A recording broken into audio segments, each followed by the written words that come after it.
धन्यवाद प्रिय साथियों, हमारे यूट्यूब चैनल की टू सक्सेस में आपका बहुत बहुत स्वागत, अभिनंदन और वंदन है।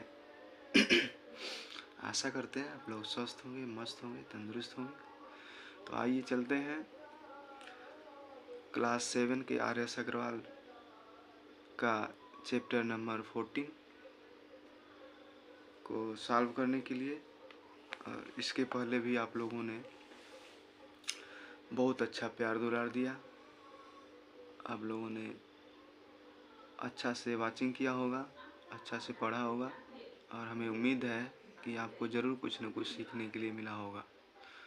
तो चलिए देर न करते हुए हम एक्सरसाइज 14 को कवर करते हैं। देखते हैं क्या है एक्सरसाइज 14 में। आपका जो एक्सरसाइज 14 है वो दिया है प्रॉपर्टीज़ ऑफ पैरेलल लाइंस। तो प्रॉपर्टीज़ ऑफ पैरेलल लाइंस में हमें पढ़ना होगा ये पैरेलल लाइंस होती क्या है।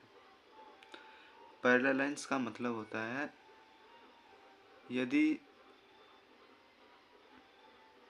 दो लाइंस जो है बिल्कुल सीध में एक ही साथ चल रही हो और उनके बीच की जो दूरी है वह बिल्कुल बराबर है। उन दोनों लाइन के बीच की जो दूरी है वो बिल्कुल बराबर है, उनको हम पैरेलल लाइन के नाम से जानते हैं या पैरेलल लाइन कह सकते हैं। वो पैरेलल लाइन जो है दोनों आपस में एक दूसरे को कहीं भी किसी भी बिंदु पे इंटरसेक्ट नहीं करेंगे।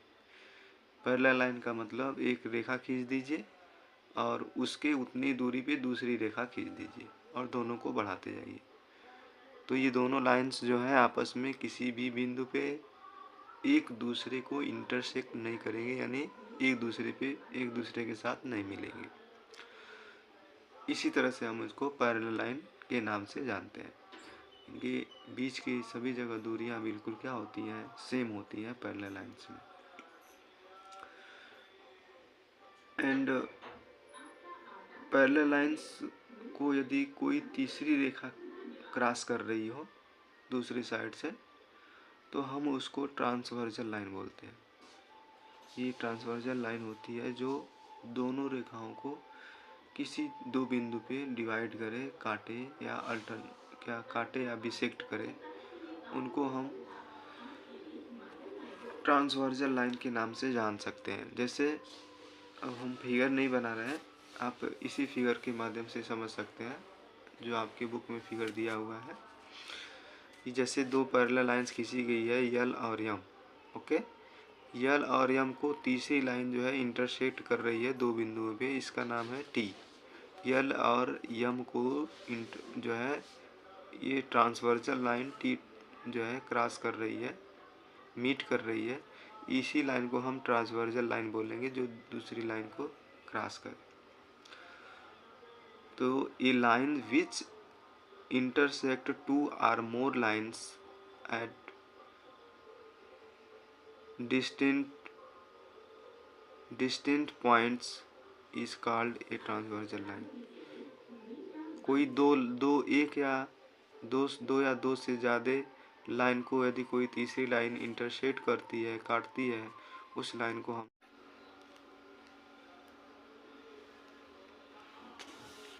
इस तरह से अब हम देखेंगे ये angles formed a transversal cut two parallel lines. अब इसमें होता है क्या है, इसमें जितने भी एंगल्स दिए गए हैं उस एंगल कौन एंगल किसके बराबर होता है, किसके इक्वल होता है, यही हमें जानना होगा। तो आइए हम इसी फिगर के माध्यम से समझ पाएंगे कि कौन सा एंगल किसके बराबर होता है। ठीक है, तो चलिए फर्स्ट नंबर है हमारा क्रॉसपॉन्डिंग एंगल। देखिए क्रॉसपॉन्डिंग एंगल से लिखा हुआ है। क्रॉसपॉन्डिंग एंगल होता क्या है? क्रॉसपॉन्डिंग एंगल का मतलब होता है अगर ये ट्रांसवर्जल लाइन दोनों लाइन को क्रॉस कर रही है, ठीक,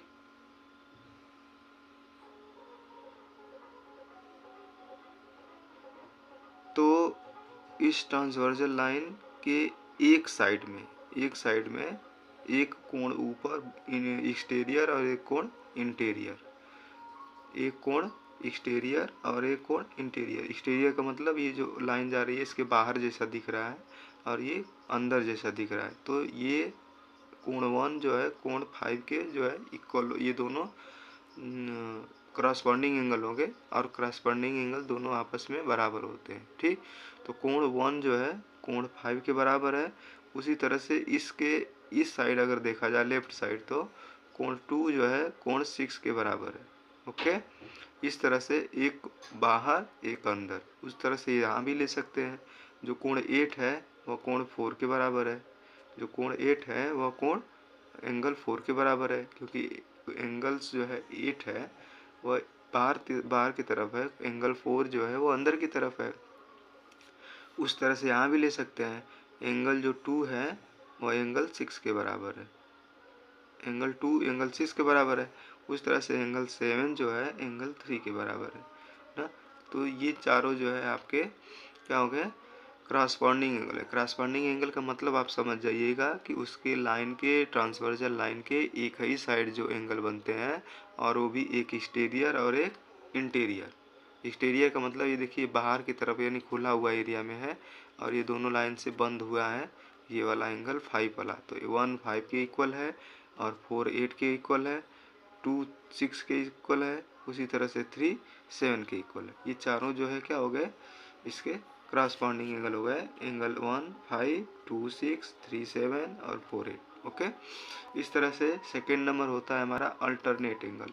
ये अल्टरनेट में जो है दो एंगल होते हैं, इंटीरियर और एक्सटीरियर। इंटीरियर का मतलब ये दोनों लाइन के बीच में जो होगा, अंदर होगा, वो इंटीरियर होगा। इन दोनों लाइन के यल और यम के जो बाहर होगा वो एक्सटीरियर होगा।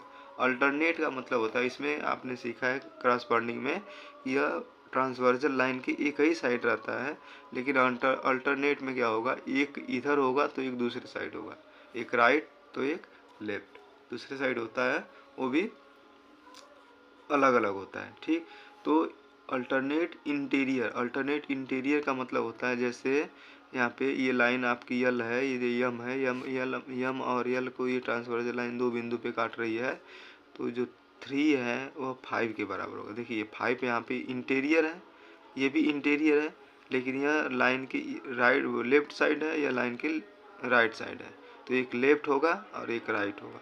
ठीक, तो इस तरह से ये 3 और 5 जो है इंटीरियर अल्टरनेट एंगल है। उसी तरह से 6 और 4 भी इंटीरियर अल्टरनेट है। ये दोनों देखिए, ये लाइन की इस पार है, ये लाइन की इस पार है, तो दोनों अल्टरनेट इंटीरियर एंगल हो गए। उसी तरह से अल्टरनेट एक्सटीरियर एंगल भी होते हैं, जैसे हमारा हो गया 2 और 8। देखिए लाइन की इस पार ये बाहर है, लाइन के इस पार ये बाहर है, तो दोनों एक्सटीरियर एंगल हो गए, दोनों अल्टरनेट हो गए लेकिन एक्सटीरियर एंगल है। उस तरह से 1 और 7 भी क्या है, अल्टरनेट है और एक्सटीरियर, अल्टरनेट एक्सटीरियर एंगल के नाम से इसको हम बताएंगे। ठीक, इसके बाद है आपका थर्ड नंबर क्रॉसपॉन्डिंग इंटीरियर, अरे सॉरी कॉन्स्पॉन्डिंग नहीं, conjugative interior angle. Conjugative interior angle का मतलब होता है यह जो 4 है यह 5 के बराबर होगा। इंटीरियर है, इंटीरियर मतलब अंदर की तरफ है, एक ही लाइन पे एक ही साइड में दोनों आमने सामने जो बन रहा है। 4 जो है 5 के बराबर है, 3 जो है 6 के बराबर है। ओके, 3 6 के बराबर है, 4 5 के बराबर है। क्यों बराबर है, यह कंजुगेटिव इंटीरियर एंगल के कारण। आपको इतना समझ में आया होगा। अच्छा, एक और बता देते हैं, एक और है आपका vertical opposite angle. Vertical opposite angle क्या होता है, जैसे कोई भी लाइन एक दूसरे को क्रॉस कर रही है, जैसे हम इसी लाइन की बात करें, ये जो यल है वह टी को क्रॉस कर रही है, तो इसके सामने सामने के जो कोण होते हैं वह जो है अपोजिट एंगल होते हैं। अपोजिट एंगल में हम क्या मान सकते हैं, जैसे 2 और 4 सामने सामने के कोण है ना दोनों, तो ये दोनों कोण आपस में क्या होंगे, ये दोनों कोण आपस में अपोजिट एंगल होंगे। उस तरह से 1 और 3 दोनों अपोजिट एंगल होंगे, आमने सामने के कोण। इसी तरह से यहाँ पे ये जो 6 है वो 8 के अपोजिट है, यानी अपोजिट एंगल के कारण होगा, और 7 जो है 5 के अपोजिट है, यह भी दोनों अपोजिट एंगल के कारण होंगे, अपोजिट एंगल होंगे। ठीक, तो इसके सामने सामने के जो कोण होते हैं वो भी इक्वल होते हैं, और अपोजिट एंगल के कारण वो दोनों इक्वल होते हैं। ठीक, तो हमें इसमें इतना ही समझना था। अब इसी के सहारे हमें पूरे जो है क्वेश्चन को सॉल्व करना होगा। जब भी आप क्वेश्चन सॉल्व करेंगे तो इसका ध्यान रखेंगे कि कौन सा नियम यहाँ पे फॉलो कर रहा है, कौन सा एंगल किसके बराबर है, और जो क्रॉसपॉन्डिंग होगा वह ट्रांसवर्सल लाइन के एक ही साइड, एक बाहर एक अंदर बनेगा। जो अल्टरनेट होगा वह अल्टरनेट में दोनों होता है, एक बाहर भी होता है अंदर भी होता है, लेकिन वह एक साइड और दूसरे साइड से होंगे। कंजिक्यूटिव का मतलब होता है दोनों इंटीरियर ही बनेंगे, एक ही साइड बनेंगे, आमने सामने के कोण बनेंगे। इसके बाद अपोजिट एंगल में आमने सामने के कोण जो दोनों होते हैं वह इक्वल होते हैं। ठीक है, इस तरह से। धन्यवाद।